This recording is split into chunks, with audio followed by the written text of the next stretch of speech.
The typical thing, that more than 28 weeks, they behave very much like mothers of term babies. That is, the milk comes in at the end of the 48-hour period, between 36 and 48 hours.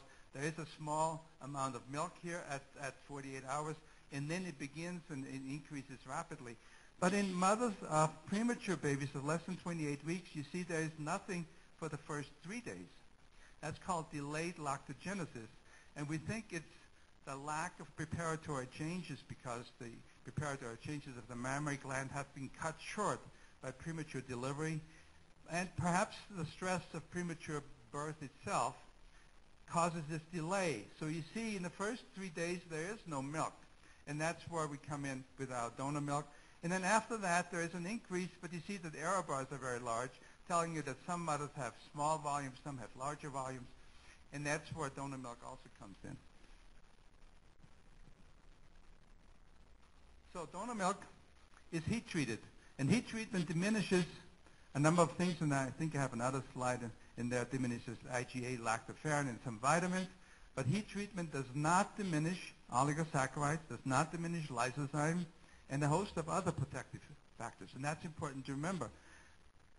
Some neonatologists think that donor milk is no better than formula. And that's wrong on 2 counts. It is better than formula because it protects babies from NEC and sepsis. It's worse than formula because it provides inadequate nutrients that we need to try and fix with our fortification. So human milk is better, and despite its inadequate nutrient content, we think it is strongly preferred because of its protective effect. Here is another listing of what's diminished and what's not diminished, which duplicates what I just said. Yes, the cells are killed, lactoferrin is diminished, secretory IgA is diminished, but lysozyme, oligosaccharides, and fatty acids are not diminished. Here, the donor milk has now been shown to be protecting against NEC. Previously, it had been shown only for mother's milk. Now, this new meta-analysis shows that it is protective against NEC. These are 3 studies that go back into, one goes back into the 80s. But in the aggregate, they show that there's a significant protective effect. Those of you who are not familiar, this is the mean here, this is the error bars here, and this is one is where there would be no effect. And since this here in the aggregate for all 3 studies combined does not touch 1, that means it's significant, a significant protective effect. And then there was the study by Chandler, which in itself did not show a protective effect. This is rather complicated, but what Chandler did in babies who had started on their own mother's milk, when the mother ran out of mother's milk, they were randomized to either donor milk or formula. Some babies remained on their own mother's milk. Mother never ran out of milk, and that was a large group here.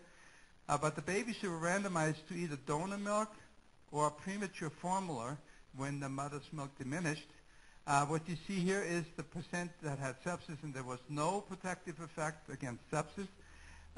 NEC was lower in the group that received donor milk, but this did not reach statistical significance. But there was a significantly reduced incidence of BPD, which has gone sort of unrecognized, but it may be important. I've also listed here the weight gain, which illustrates the fact that it has been shown in many other studies, that babies receiving preemie formula show superior weight gain compared to babies who receive their own mother's milk or donor milk, despite fortification.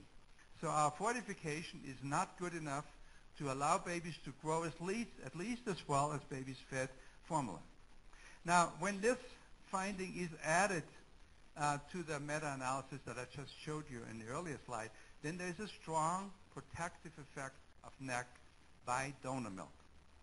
So it is established that donor milk protects against NEC. This is our experience with NEC in our nursery. Since we started use of donor milk in 2002, we've had very little NEC. As you can see, in 2006, we had 2 cases of NEC, but there were because the parents insisted that we use formula for a special reason. Otherwise, we would have had no NEC. In babies that are born in our institution, we have some additional cases of NEC, that are sent to us because they have NEC, but they're not counted into this. So I think we have a very good record in NEC. So human milk fed to very low birth weight infants must be fortified because of the inadequate nutrient content. They must be fortified protein, minerals, trace minerals, and vitamins, and perhaps with energy, but I'm not sure about the need for energy supplementation, but I'm quite sure about the need for supplementation with other nutrients. Here I've listed for a small infant to illustrate why we need to fortify. This is all expressed per 100 calories. The protein requirement is 3.6 grams per 100 calories. I've listed the sodium, calcium, and phosphorus requirements. And I've listed here the concentration of these nutrients in premature human milk at 2 weeks of lactation, expressed per 100 calories. The protein is 2.2, sodium is 1.6, 4.2. And the difference between these two numbers here illustrates the need for adding these nutrients. And when we show you the same milk here with the fortifiers added, either the Enfamil or Similac fortifiers, you see that the protein moves up towards the requirement but doesn't reach it, towards the requirement in sodium, towards the requirement in calcium, and towards the requirement in phosphorus. The fortifiers differ a little bit, and I think the calcium and phosphorus are adequate. We heard yesterday from Dr. Abrams. We do see osteopenia occasionally. We do see it. We do see fractures, but only in babies who have received prolonged parenteral nutrition because they cannot be fed. We never see it in babies who receive enteral nutrition. So the fortifier provides all these nutrients. I've only listed the selected ones. There's also magnesium, and there's trace minerals, the vitamins. But I want to repeat again that this is inadequate in the protein for the very small babies. This is for small babies, less than 1,200 grams. And why it is so, I don't know. I don't know why the companies do not increase the protein in the fortifier. Nobody has given me an explanation. But this is at 2 weeks of lactation. Subsequently, milk at 3, 4, 5 weeks lactation is much lower. And the gap between the achieved protein concentration and what's needed becomes bigger and bigger. And the protein deficit becomes bigger. And that is the real crux of the problem. I've listed here the protein concentration now in grams per deciliter from the same source that I showed you yesterday in the table. 1.5 grams per deciliter is the same as 2.2 grams per 100 calories. And you see how this continues to decrease. We did a study some years ago where we measured the protein concentration of milk, of mother's milk, and each dot here is the protein concentration of a 24-hour pool. That is, we took out of the freezer enough milk that the mother has provided to us with a date of when she pumped it, and pulled it together for enough milk for the 24 hours, and measured the protein concentration. And what you see here is that the protein concentration, the highest we measured was about 16 or 1.6 grams per deciliter. The lowest was down here, let's say 9. A range that's almost twofold. That's what the mother gives you. And this is in a 24-hour pool, not in an individual milk pumping that she gives you. And so that the general trend is the same as I showed you in the previous slide, but the variation is something that we have to contend with, and it is very difficult to devise a fortification regimen that takes that into account.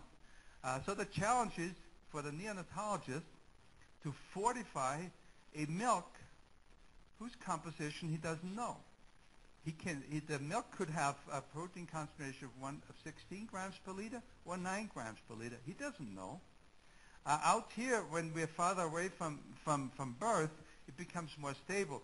But I think what has happened is these mothers have quit, and the higher protein concentration occurs in mothers who have low milk volumes. We know that. But how to fortify here is really an unsolved puzzle. The challenge is to increase the nutrient content of a product of unknown composition so that its nutrient content becomes adequate to meet the changing needs of the baby. There are several ways one could overcome this. One could simply say, well, add more fortifier. And add enough fortifier so that there is enough protein for the baby, regardless, even so add fortifier so that the baby gets enough protein, even if the milk protein concentration is very low. That may be the solution of the future, I don't know. But it means that some babies will get much more protein than they need. And if that's an acceptable thing to do, maybe that's the method. We could add more protein by the same rule. Give enough protein so that all babies, regardless of the mother's milk protein concentration, get enough protein. Or we could measure the milk concentration. And that is done to some degree in some nurseries in Scandinavia. And we did a study from which I just showed you this protein concentrations. We did a study, and I'll show you the results in a second. And then finally, we can do the BUN adjustable fortification, which I think was mentioned yesterday in the discussion. And I'll show you results from that study too. So when we did a study, which we haven't published yet, where we measured the milk protein and fat concentration and then added, in addition to the fortifier, extra protein and when indicated extra fat, the result was that on average, we added, what you see in this graph is the protein from the mother's milk, and in yellow, what we added. So we added more protein than was there from the mother's milk. That's how big the protein need is for the baby. You have to add, this is about 60% of the total, and 40% came from the mother's milk. That's how much you have to add. In this study, we didn't find a difference in weight gain. That's the one reason why we haven't published it, because in our nursery it became customary to add extra fortifier, and at that time we added 3 packets in addition to the 4, and so the protein intake in the control group, which was the nursery routine, was the same as in our study. The BUN adjustable fortification says increase the protein concentration in accordance with the BUN that you measure 2 or 3 times a week. And that works well. In the study that I did with colleagues in Italy, doesn't show the reference. I can give you the reference. It's Aslanoglu et al. In 2006. What we achieved with the adjustable fortification compared to the standard, which is just the fortifier, we achieved a higher protein intake, which was significantly higher on average during the 3-week period, although the protein was only increased gradually, because each time we measured the BUN, we increased it if the BUN was below a certain limit. We achieved significantly greater weight gain, significantly greater head circumference gain, but the BUN was slightly higher on average, but not significantly, and no BUNs were abnormally elevated above. And our limits were 9 to 14 for the BUN in milligrams per deciliter. So this works. And I don't know which one is going to be in like 5 years from now, which is going to be our standard method of fortification. I think the targeted is too labor intensive.